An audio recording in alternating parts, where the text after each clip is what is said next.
Rabbi इश्रह ली सदरी व यस्सिर ली अमरी वहलुल उक़दतम मिन लिसानी यफ़क़हू क़ौली। Rabbi ज़िदनी इल्मा, rabbi ज़िदनी इल्मा, rabbi ज़िदनी इल्मा। This is me Abdul Bari standing in front of you to give you a lecture on the last two biology topics। ये आखिरी topic बचे हैं chapter complete, तो वो है अमीबा एंड वॉल्वॉक्स। पिछली बार पढ़ा था मस्टर्ड प्लांट और फ्रॉग मल्टीसेलुलर ऑर्गेनिजम्स। इस बार भी मल्टीसेलुलर है लेकिन कुछ चेंजेस हैं। वो चेंजेस ये हैं कि जो अमीबा है वो एक वाटर सर्वाइवल है, मतलब पानी के अंदर जिंदा रहेगा वरना नहीं रहेगा। मतलब वैसा पानी नहीं, साफ पानी में लोग जिंदा नहीं रहते। ये लोग स्टैग्नेंट वाटर में जिंदा रहते हैं, जैसे पूल्स, लेक्स, ये सब कुछ इनमें जानदार जिंदा रहते हैं। अब इनका जो साइज होता है वो बहुत छोटा होता है, 0.25 मिलीमीटर। इतना छोटा साइज उसकी क्या वजह बताता है कि that is a unicellular organism, मतलब एक सेल से बना है। It is a unicellular organism. उसकी गवाही देता है उसका बॉडी का मैग्नीट्यूड जो है 0.25 मिलीमीटर। अब इनके पाँव होते हैं लेकिन पाँव को फुट नहीं कहते हैं, पाँव को कहते हैं सूडोपोडिया, एक फॉल्स फुट, मतलब झूठे पाँव नहीं होते, पाँव की तरह काम करते हैं। तो जिस वजह से उसको फॉल्स फुट का नाम दिया गया है, जिसका नाम है सूडोपोडिया। अब इसका जो पहला पॉइंट वो होगा कि it is a unicellular organism. Amoeba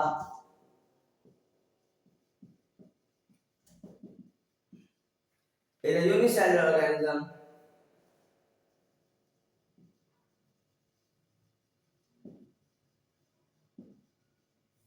that live only in stagnant water.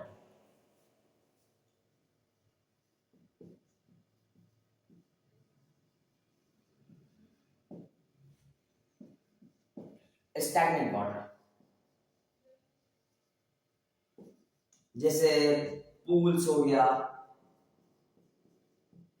Lakes हो गई, ये सब कुछ किस में आता है? गंदे पानी में। साफ पानी थोड़ी ना होता है, लेकिन साफ पानी ऑलवेज रिवर का होता है, लेक का कभी नहीं होता, क्योंकि लेक में फिल्टर्ड वाटर नहीं होता, उसकी क्वांटिटीज कम होती है, जिसकी वजह से उसको नेचुरल कंपोजिशन में हिस्सा नहीं मिलता। मतलब उसको नेचुरल कंपोजिशन मतलब उसको ड्रिंकिंग में हिस्सा नहीं मिलता। That's why, because chlorine level भी इतना नहीं होता, फिल्ट्रेशन भी इतना ही कम होगा जितना कहा जाएगा, तो इसीलिए मतलब उसके लिए इतनी ज़्यादा अहमियत की कोई भी चीज़ हावी नहीं है। तो लेक्स हो गया, स्टैग्नेंट वाटर हो गया, सब कुछ हो गया। तो अब आता है इसकी मैग्नीट्यूड नॉन ओनली उसकी 0.25 मिलीमीटर होगी। मैग्नीट्यूड क्या होगी?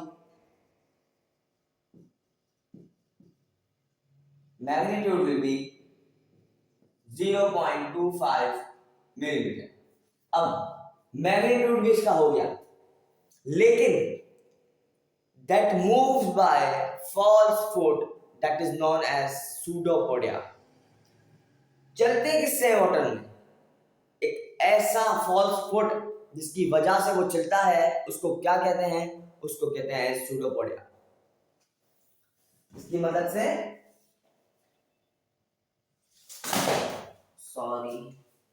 अमीबा मूव किससे करता है? Amoeba moves by false foot known as pseudopodia। ये याद रखना, ये ज्यादा इंपॉर्टेंट है, क्योंकि एमसीक्यूज में आता है कि अमीबा मूव किस चीज से करता है। अमीबा मूव किससे करता है? सूडोपोडिया, जो कि एक फॉल्स फुट है, फुट का काम नहीं करता। फुट का काम करता है लेकिन कहते हैं उसको फुट नहीं है, क्योंकि शेप की थोड़ी सी डिसिमिलरिटी होगी, इसकी वजह से उसको सूडोपोडिया का नाम दिया गया है, नॉट एज अ फुट। अब आता है वॉल्वॉक्स। देखिए, वॉल्वॉक्स एक पॉलीफाइलेटिक है, मतलब वो बहुत से जानदारों से बना है। पॉलीफाइलेटिक, बहुत सारे जानदार से बना है वॉलवॉक्स। उसकी कौन चीज गवाही देती है? वो है उसका लार्ज साइज। और अब इसका जो मतलब डिस्क्रिप्शन है वो ज्यादा बुक में दिया है, ज्यादा बुक में पढ़ेंगे क्योंकि अमीबा की इतनी ज्यादा बुक में थी, इतनी थी आपको पढ़ा दी, क्योंकि ज्यादा डीप जाना है तो जरूरत नहीं है, क्योंकि बोर्ड के जो वो है वो इतनी ज्यादा डीप लेके नहीं जाते हैं। बाहर से क्वेश्चन दे देंगे कि डिफरेंशिएट बिटवीन दिस या इसको एक्सप्लेनेशन दे दो, बस that's all. Genus of chlorophyta green algae in the family Volvokia. It forms spherical colonies up to 50,000 cells. देखिए क्वांटिटी डिस्कवर कर रहे हैं, 50,000 सेल से मिलकर एक कॉलोनी बनती है। They live in a variety of freshwater habitat and were promoted by Antonio Leeuwenhoek in 700. Volvox once called algae live together a colony. Each volvox has two flagella. The flagella bit together to roll the body in water. Volvox cell have chlorophyll and make their own food for photosynthesis.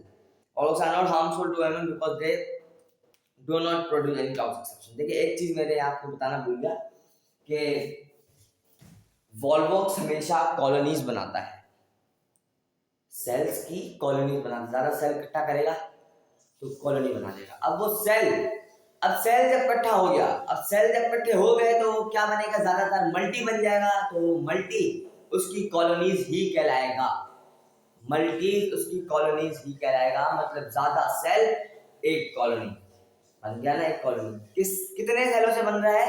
50,000 cell से। अभी तो followers क्या है? एक पॉलीफाइलेटेड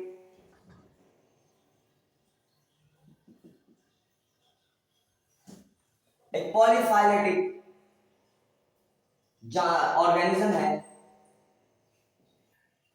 अब पॉलीफाइलेटेड का मतलब क्या है? मींस मेनी एंसेस्टर्स, उसके दादा और जो जनरेशन आपके उसकी जो दादा परदादा क्रॉस कर रहा है ना, उसके बहुत है। पॉलीफाइलेटेड मतलब बहुत ये ही पुराना है ऑर्गेनिज्म। देखिए इतना हो गया। अब ये करता क्या है? ये सेल्स बाइंड करके उनकी कॉलोनीज बनाता है। मतलब it bind the cells to form the colony.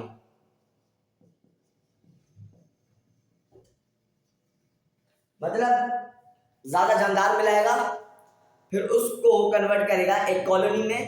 वो कितने सेल वो करेगा, बाइंड करेगा? 50,000 सेल। देखिए क्वांटिटी बहुत ज्यादा है, 50,000 कम नहीं है। इसकी मदद से 50,000 सेल्स की मदद से वो एक कॉलोनी बना रहा है, तो आप समझ सकते हैं कितनी अहमियत है, इसकी कितनी अहमियत है। और 50,000 सेल के बना लिए। अब ये क्या नुकसान देगा ह्यूमन को? नहीं देगा, क्योंकि वो कोई भी टॉक्सिक सब्सटेंस प्रोड्यूस नहीं करता। क्या नहीं करता? कोई भी वायरस प्रोड्यूस नहीं करेगा, कोई भी कुछ नहीं करेगा, कोई कुछ नहीं करेगा, ये मतलब कोई केमिकल प्रोड्यूस नहीं करेगा, इसकी वजह से ह्यूमन को अफेक्ट मिले। तो ये क्या होगा? It can't affect the human. क्यों नहीं करेगा? अफेक्ट क्यों नहीं करेगा? क्योंकि it contain no toxic substance. It can not affect the human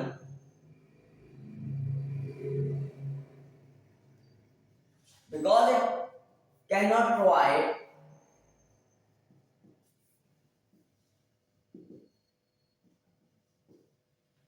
provide the actual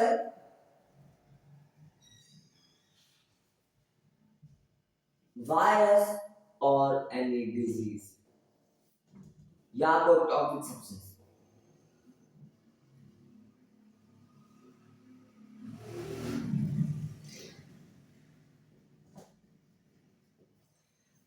कोई भी वायरस वो प्रोड्यूस नहीं करेगा, ना कोई टॉक्सिक सब्सटेंस प्रोड्यूस करेगा, इसकी मदद से वो कोई भी ऑर्गेनिज्म को या ह्यूमन को नुकसान नहीं दे सकता। उसकी वजह क्या है?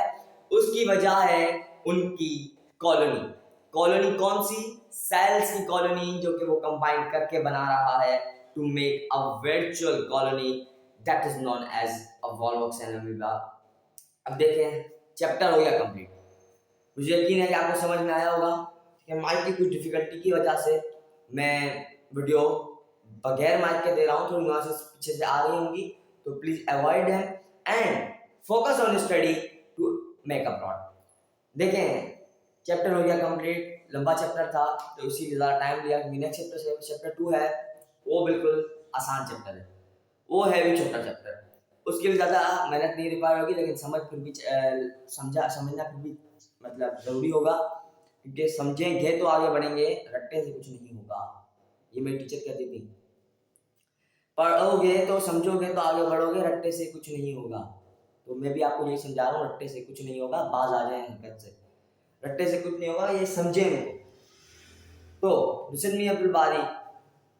देखें, आपको अगर मैं बता दूं कि अगर आप नए हैं तो मेरे यूट्यूब चैनल को सब्सक्राइब करें, लाइक करें, कमेंट करें। अगर कोई डिफिकल्टी है, या मेरा जो स्क्रीन है, फर्स्ट स्क्रीन, जब मैं स्टार्ट करता हूँ वीडियो तो मैं उसमें एक 5-6 सेकंड में एडिट कर देता हूँ कि नीचे में अपना नंबर दे देता हूँ, उसमें आप कॉन्टेक्ट कर लें। अगर नहीं तो कमेंट बॉक्स आपके पास पड़ा है, आप बिल्कुल उसमें कुछ पूछें, मैं हाजिर हूँ। लिसन मी अब्दुल बारी, साइनिंग ऑफ।